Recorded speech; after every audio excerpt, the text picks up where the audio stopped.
Hello, everyone. Welcome to Nextatlas Unknown Unknowns 2026 webinar. Thank you for joining us today. I'm Debora, and I'm Head of Insights at Nextatlas, and I'm joined by my colleague, Joanna Damaszko, Senior Insights Manager. Hello, everyone. And together we'll be guiding you through some major cultural and consumer shifts we see shaping the next future. Before we dive into the trends, I want to briefly touch on how we identify trends and monitor them. Our process is built on a foundation of AI-enabled foresight. So basically, we use a multi-model AI to scan and analyze millions of posts every single week from what we call the early adopters on social media channels.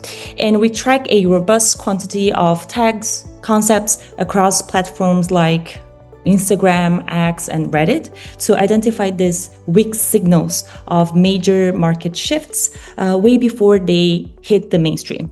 Now, on the right side, you see a real-world example. So this Labubu phenomena. The top chart shows how Nextatlas detected the signal months in advance. And the bottom chart is actually Google Trends, showing when the rest of the world kind of finally caught on the trend.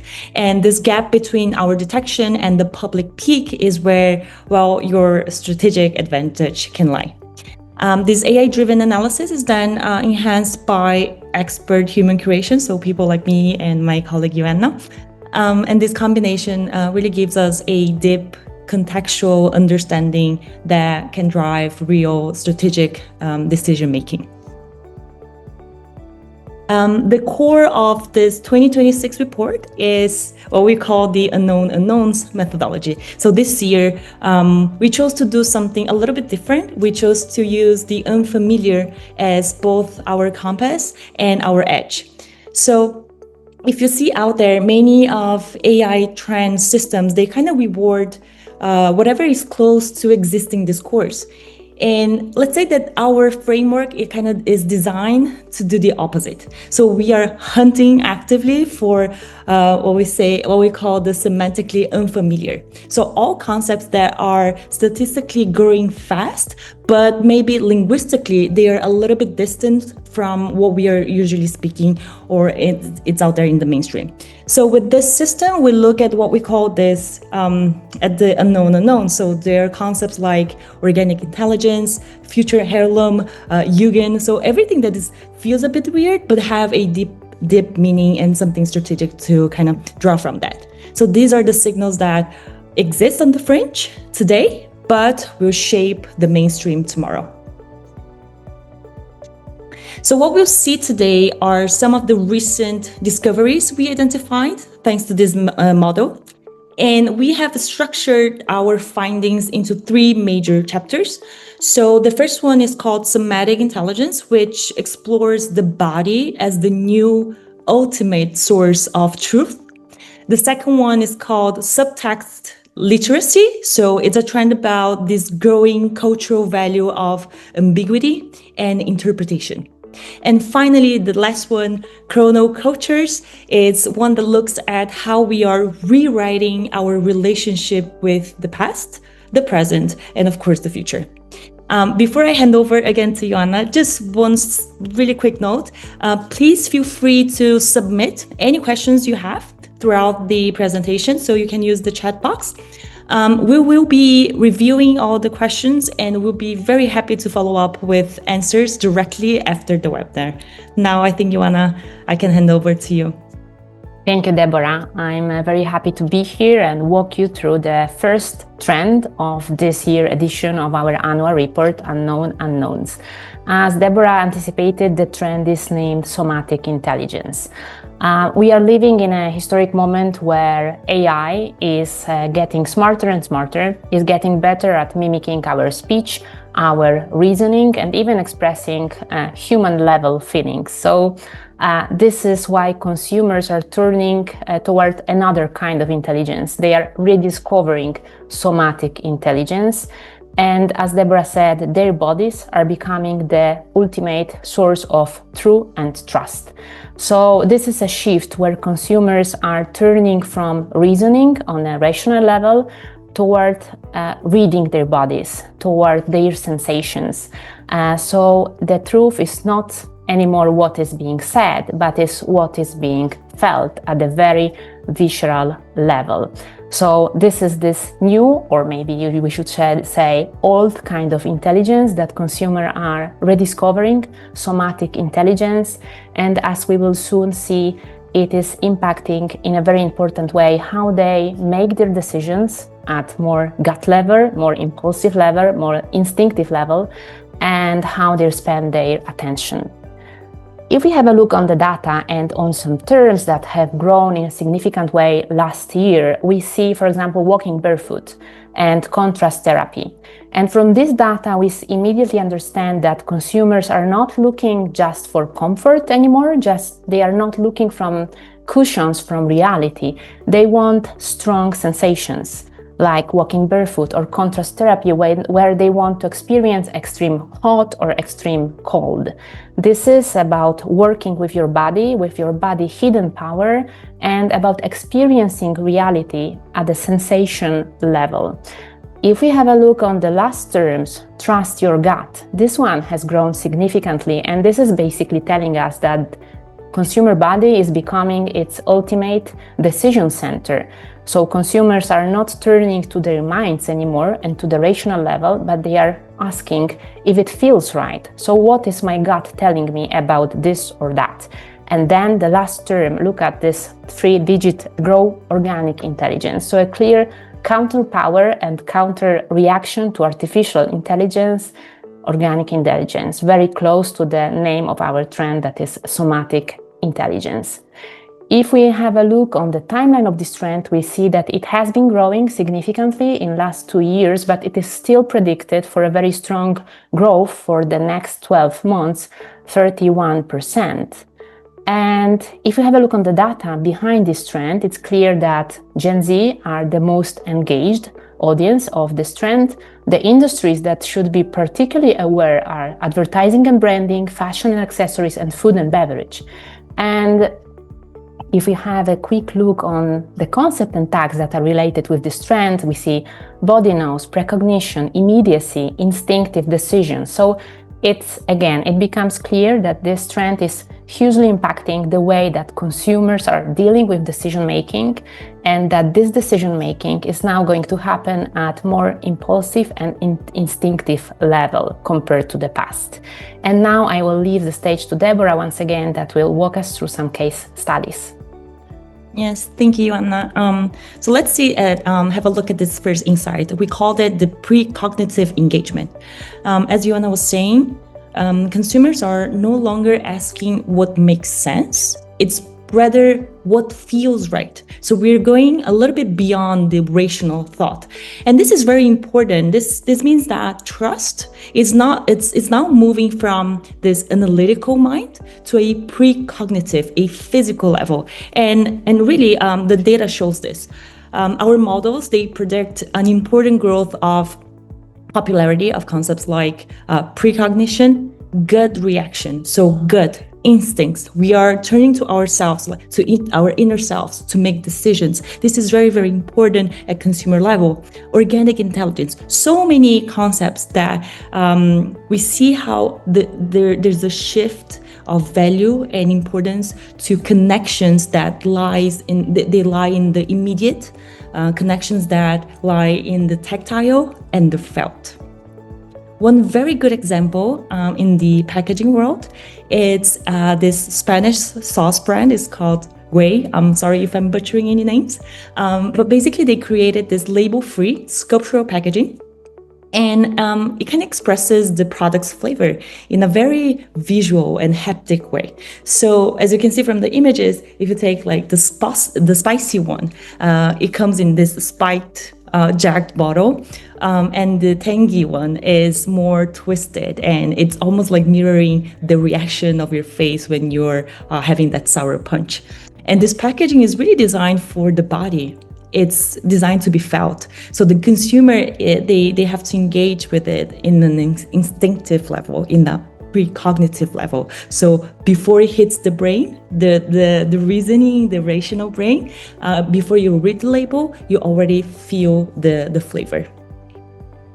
Another insight that is very interesting for somatic intelligence is what we call the non-verbal truth. So if you think of the world out there, think of all these myriad of content of AI generated voices. They are multiplying in a way that is almost overwhelming to us. And there's this counter movement that we're seeing, how the body is actually reacting to that. So the human body is reclaiming this role of the ultimate source of authenticity. So almost like truth is, it doesn't even have to be said, but it has to be felt. It has to be raw. It has to be emotional. So it's almost like what we feel, and it's very in line with what we were talking before, is what we feel is our compass to show us what is real. So skin, breath, movement, all these have become narrative tools. We use our bodies to communicate a message. Again, the data here is super interesting. So we see body reacts, body speaks, body remembers. Body remembers super interesting, and on how we can feel, but we also retain that feeling within us. And from this data, we understand how much these emotions and gestures and feelings, they are getting a whole new level of importance. And out there, really, there are already brands that are tapping into this territory. There's some really interesting cases. One that we wanted to talk about today was this Depop's. It's called Founded on Depop. So basically they introduced this concept of dopamine, so Depop plus dopamine, and to kind of talk about this rush of euphoria that you feel and you get when you find something that is perfect on their app. And it's really nice as a concept, but the way they execute it, also the campaign is super interesting. So the entire campaign is built around this visceral, extreme close-ups of human reactions. So you have a wide, excited eye, maybe you have a goosebumped arm, a mouth that is frozen mid-gasp. So everything comes with this really small founded on Depop. It's very minimal, but they are letting the body's nonverbal reaction do all the talking. So little text, but a lot of communication of excitement through the body. So much more powerful than any other words could do. I guess I can now pass over to Joanna again to walk us through the actionable insights. Thank you, Debora. These two case studies are really great. And if we need to remember something from this very first trend, somatic intelligence, I would say that two industries in particular could be interested. Like the first one is branding and advertising. So thinking about this primal attention and precognitive engagement. As you said, Debora, in the last case, it's not about words that companies need to work with, but about tactility, rhythm, nonverbal cues. This is where attention goes, and this is where the power of somatic intelligence is really coming into life. So this is kind of attention that companies should capitalize on. And the second industry, food and beverage, we have seen the great example of sauces, of the packaging, and this makes us think that the flavor, experiencing the flavor is happening much before the product is reaching our mouth. So orchestrating the flavor, the mouthfeel through the packaging, through tactility, through temperature, through color. So working with these sensations to boost the flavor and to influence how consumer will feel the product. This is something very powerful that who works in the food and beverage industry should really take into consideration. And now we move to the second trend. Yeah, so the second trend, the major second trend for 2026, it's called subtext literacy. And I think in a very few words, it's just the beauty of something that is ambiguous, something that is open for interpretation. And if we have to kind of dissect this phenomena, we have to think of course, of the world we are living in. So it's this environment where we have all these algorithmic optimization for content. So we have instant answers, we have content whenever we want. It's so fast to get access to all that. And what we are seeing is that consumers are starting to get afflicted by this meaning fatigue. So attention is drifting towards ambiguity. They are seeing more beauty on cryptic aesthetics, on non-linear systems, something that feels like an unfinished narrative, because it kind of gets your attention and makes you wonder, right? So the goal here is no longer to find the answer, but feel the effort of unlocking it. So there's a little bit of an adventure in there. In this context, the richest signal is not what is unsaid, but more what demands interpretation, I would say. So there's a lot of beauty put in that, in value in what I have to do an extra effort as a consumer to understand whatever is being given to me. Now, what is changing specifically? What we're seeing is that as artificial intelligence gets better at producing clarity and efficiency, us as humans, we are instinctively retreating into what algorithms cannot replicate. So emotions, ambiguity, intuition, contradiction. So what we're seeing is that consumers are gravitating toward experiences that feel layered, that feel human, that feel, in a way, open to interpretation. Our data shows this really well with the past growth of human written, ambiguity, poetic, pop surrealism. So all this concepts where you see that there's some meaning behind it, it almost touches it. It's for us. It's up to us to kind of unveil that and discover more and further. And the focus is shifting from explaining to evoking. When we look at the timeline, we see that already it has a very healthy timeline, significant and growing. We see that there is a 32% growth overall for the next 12 months as predicted. And what we're seeing with this big timeline is that this is a powerful cultural counter movement to this noise of AI generated content. And we see a little bit on the data behind it. We see that this trend, which is quite interesting, resonates across all age groups, but it's Gen Zers who are driving the highest levels of engagement. Among the key concepts and tags, we see hidden meaning behind, which is super interesting to see emerge on social media, lenticular, poetic forms. So really conversations that signal how consumers are actively seeking expressions that resist instant comprehension. So they want to dig a little bit. They want to do this step of finding something, to understanding something in a deeper way. Among the top industries, we're seeing manifestations in the art and design, packaging, very interesting to see in packaging, and of course architecture and spaces. Now I think I can hand over again to Joanna and share. Thank you. Yeah, thank you. With the very first insight, you were talking about ambiguity, Debora, and ambiguity is not something that we can find by chance. It is something that we are also creating on purpose. This is happening because, as you said, consumers actually find gratifying to understand, to look for the answer. So not every answer should be delivered, should be effortless, should be clear. There is a lot of fun in searching, interpreting, and so on. So we can see that clearly through the data that are predicted, terms that are predicted to grow over next 12 months.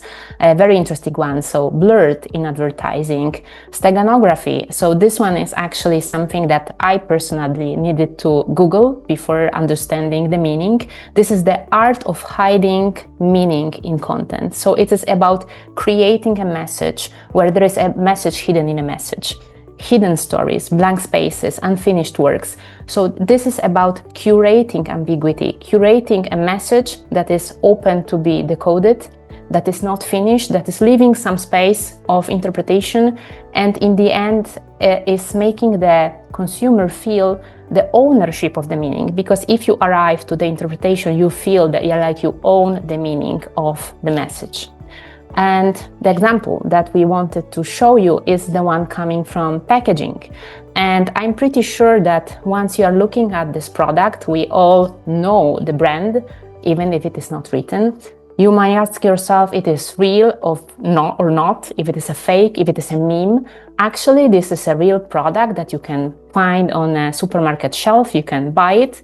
It was launched very recently by Unilever in collaboration with a TikTok graphic designer that is usually working with this reinterpretation of brands.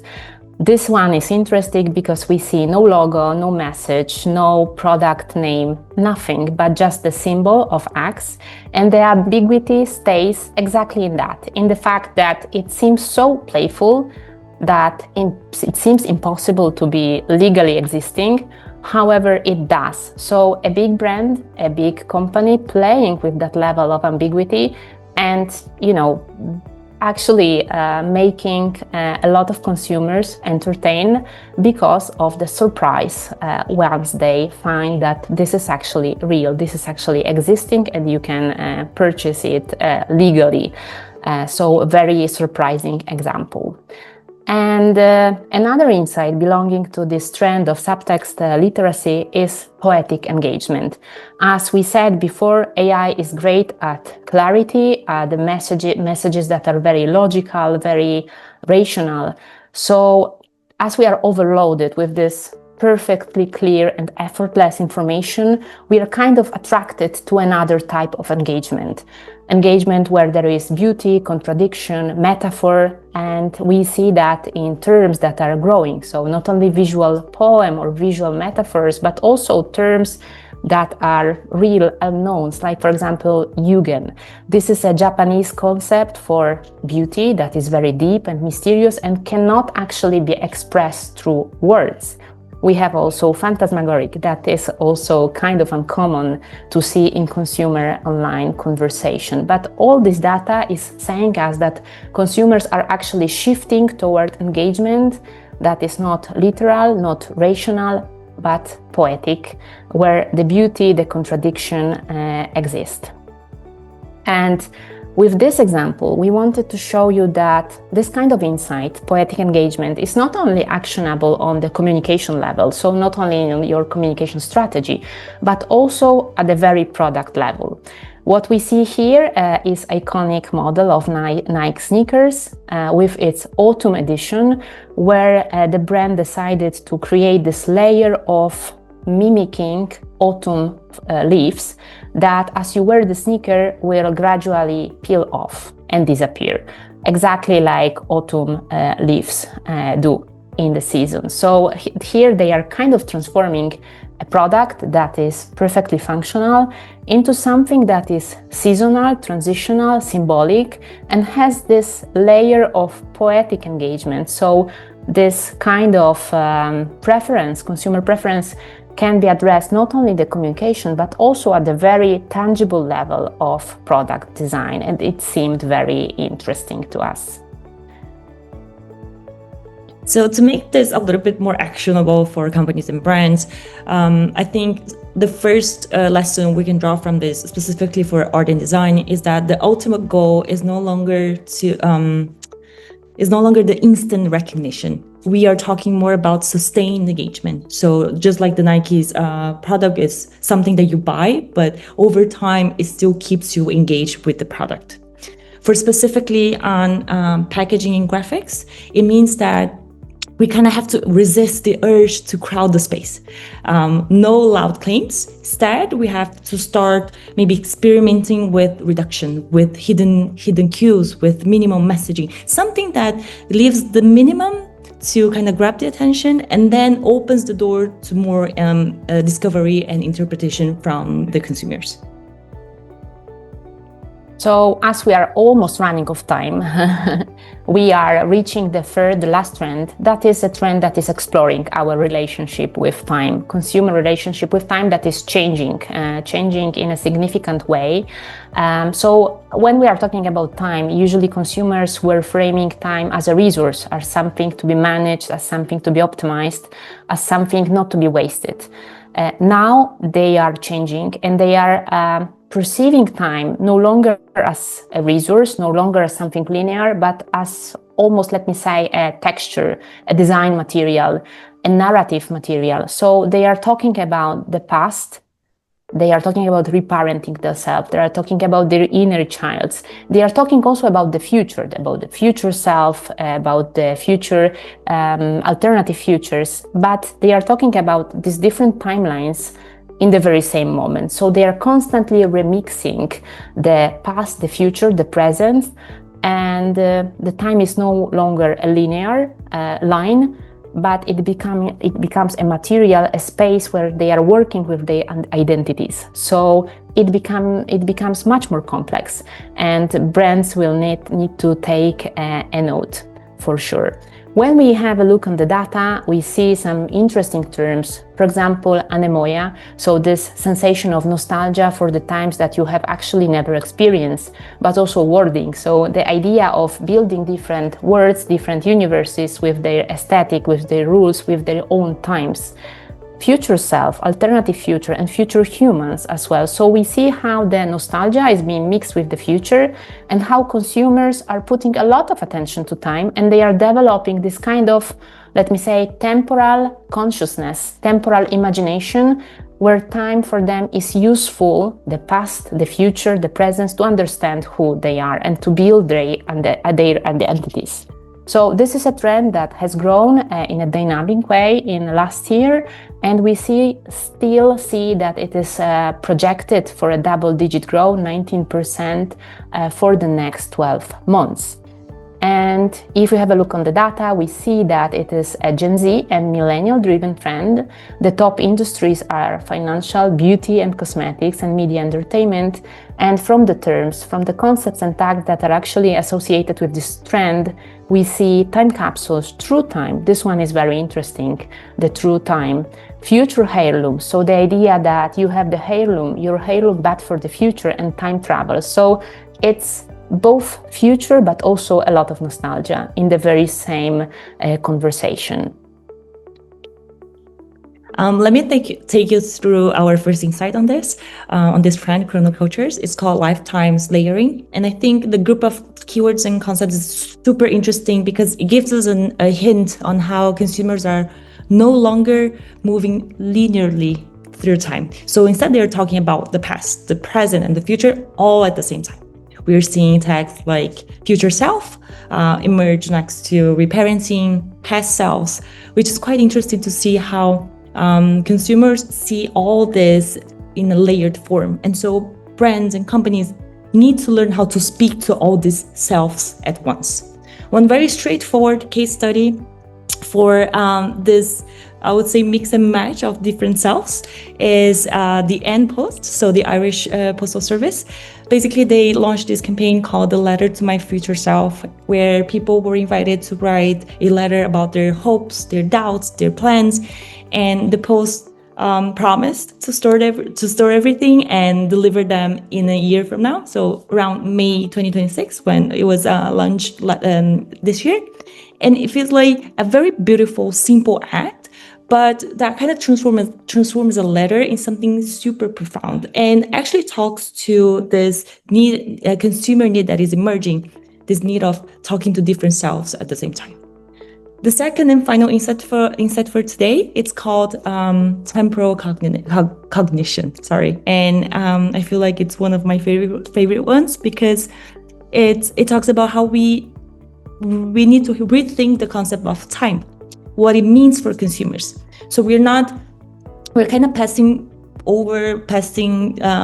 moving past the obsession for speed. It's not about speed, but time. It's about how you spend your time. So the new curiosity is not about saving time, but how it feels. It's almost like time is being reframed as an experiential material, something that can be used as a narrative. We see that on the concepts attacks that are emerging, so fully present, which is so nice. How can you stretch your present time? Another one that is super interesting is feel time. So it's a very emotional thing. It's not so much functional. When we see business case in this matter, very interesting radical one is Koya, a Swedish beauty brand. So basically, they opened this unmanned store in this deep forest in Sweden, and it's only accessible by GPS. Basically, here you only pay with your time. So instead of paying, you spend 599 seconds there, so about 10 minutes. That's the only currency. Time is the only currency. And this is a very powerful message to the customer. They are saying, hey, we do need profits, but we appreciate the time that you're spending with us, with our brand. And with this, I think we can close this last trend. Yes, with this our last insight. So for the financial category, but also, honestly speaking, also for other categories, consider different selves of consumers. So their future self, their past self, and having the sensibility and this consciousness of their temporal imagination is very important for your product and for your communication. And for beauty and cosmetics, this is an industry that is particularly interested in time. We had seen this great example for retail for beauty, but if you think about all the anti-aging or beauty routines discourse, beauty for sure can build a new narrative of time, and recognizing this new consumer preference for time perception, I think this is the right moment to start to think about it. And with that, I thank you very much for your attention, and I will leave the stage for final words for Debora. Yeah, we're going like an extra minute over, but I think this is important. So what we've seen so far was we just really scratched the surface, but you can get the free annual report by scanning this QR code. And you get the complete analysis, all three trends, much more insights and case studies. And of course, for all those who submitted questions, we received them. Thank you very much, and we'll be in touch with the follow-up. With this, it brings to the end of our presentation. Thank you very, very much for your time and attention. Thank you. Thank you.